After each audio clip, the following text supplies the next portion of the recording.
आगे बढ़ेंगे, फैसलाबाद की बात करेंगे। यहाँ सूरज का पारा हाई हो गया है, जिसके बायस गर्मी की शिद्दत में इजाफा है। शहरी गर्मी के तोड़ के लिए ठंडी ठार लस्सी पी रहे हैं। शहरियों का कहना है कि लस्सी गर्मी को तो भगाती है, साथ ही ताज़ा दम भी कर देती है। मजीद बताएंगे ब्यूरो हेड गुलाम दस्तगीर। जी बताइएगा। गर्मी की शिद्दत काफ़ी ज़्यादा है। गर्मी को तोड़ करने के लिए और अपनी प्यास भी बुझाने के लिए हमने देखा है कि शहरी मुख्तलिफ मशरूबात पी रहे हैं। जैसे चाटी की लस्सी जो है वो प्यास भी बुझाती है, ठंडक का एहसास देती है। यही वजह है कि शहर में मुख्तलिफ मकामात पे इस तरह के छोटे छोटे स्टॉल लगे हैं जहाँ पे शहरी आ रहे हैं।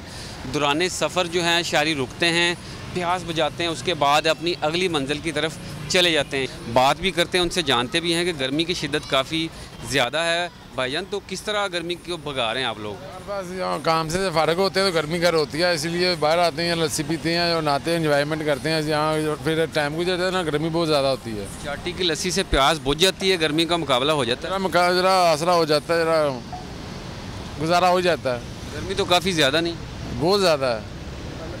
बिल्कुल गर्मी काफ़ी ज़्यादा है। यही वजह है कि जब ठंडी ठार जो है चाटी की लस्सी जो है तैयार करदा यहाँ पे शहरी पीते हैं तो एक ठंडक का एहसास पूरे बदन में आता है और शहरी ताज़ा दम होकर दोबारा अपनी मनाजिल की तरफ गामज़न हो जाते हैं।